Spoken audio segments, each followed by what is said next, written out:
সংবাদ সম্মেলনে যাওয়া তারা দুজনেরই কুশল বিনিময়ের পর লিফটের ভেতর মাথায় হাত দিয়ে কিছু একটা ইঙ্গিত করলেন পাকিস্তানের সাংবাদিক।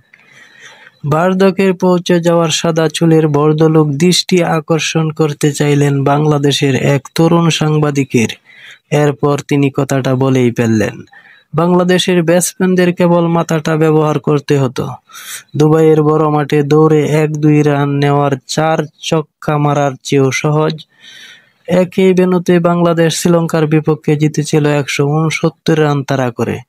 সেই আত্মবিশ্বাস নিয়েও ব্যাটসম্যানরা কাল দুবাইয়ে যা করতে ভুলে গেলেন তা আসলেই মাথা ব্যবহার, মানে ম্যাচের পরিস্থিতি বিবেচনা করে ওই অনুযায়ী ব্যাটিং করা। পাকিস্তানের 136 রানের লক্ষ্যে তাড়া করতে নেমে বাংলাদেশের এলোমেলো ব্যাটিং দেখে মনে হচ্ছিল ম্যাচটা তাদের জিততে হবে 15 থেকে 18 ওভারের ভিতরে।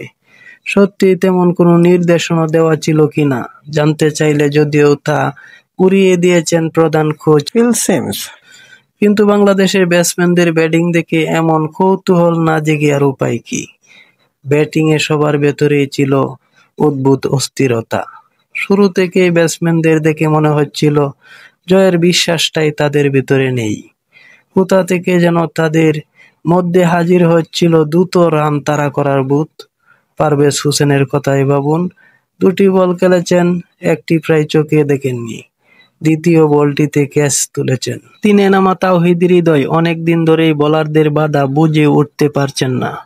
অফসাইডে কভার ছাড়া প্রায় অন্ধ এই ব্যাটসম্যান যদিও শ্রীলঙ্কার বিপক্ষে ভালো করার পর ফেসবুকে লিখেছিলেন, চেষ্টাটা তিনি করে যান সব সময়। কোথায় করলেন কালকের ম্যাচে নিজেকে প্রমাণের জন্য বড় উপলক্ষ আর হয়। ইনিংসটাকে কেবল টেনে নিয়ে যেতে হতো তাকে। অন্তত তার 30 বলে 40 রানের একটা ইনিংসেও বদলে দিতে পারত ম্যাচের ভাগ্য। আউট হওয়ার আগের বলেই সাইফ হাসানকে অল্পের জন্য রান আউট করতে দিতেই বেঁচে যান। পরের বলেই লেগ সাইডে উড়িয়ে মারতে গেলেন, শটটা ঠিকঠাক খেলতে না পারায় ব্যাটের আগায় লেগে চলে যায় সায়ম আয়বের হাতে, আউট। পারভেজকে হারিয়ে ফেলার পর উইকেটে এসে 10 বল খেলে হৃদয় তখন 5 রান।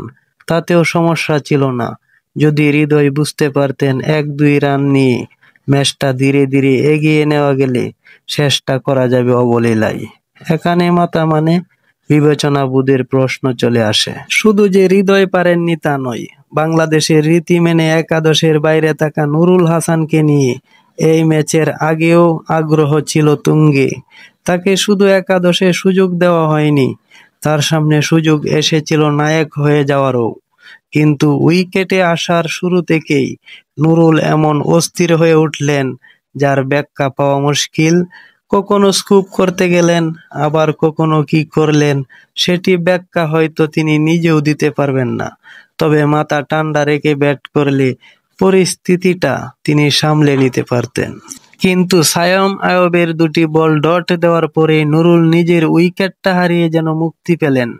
সায়মকে উড়িয়ে মারতে গিয়ে বাউন্ডারি লাইনে ক্যাচ দেওয়া নুরুল 21 বলে করেছেন 16 রান। তার বিদায়ের পর দায়িত্বটা কাঁধে ওঠে জাকের আলীর।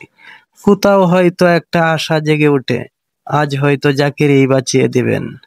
ভারতের বিপক্ষের ম্যাচের পর তিনি দিয়েছিলেন সেই প্রতিশ্রুতিও, কিন্তু অফসাইডে প্রায় অন্ধ 2জন ব্যাটসম্যান নিয়ে কিভাবে বাংলাদেশ একাদশ সাজিয়েছে, পেশাগত কারণে বাংলাদেশের খেলা দেখা ভিনদেশীদের সেই কৌতূহলের জবাব দেওয়া হয়নি।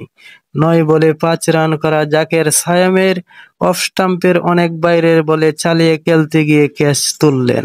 অল্প রানের ম্যাচে খেলাটাকে টেনে শেষ দিকে নিয়ে যেতে হয়, তখন হাতে উইকেট থাকলে তারা করা দলটাই যে এগিয়ে থাকে।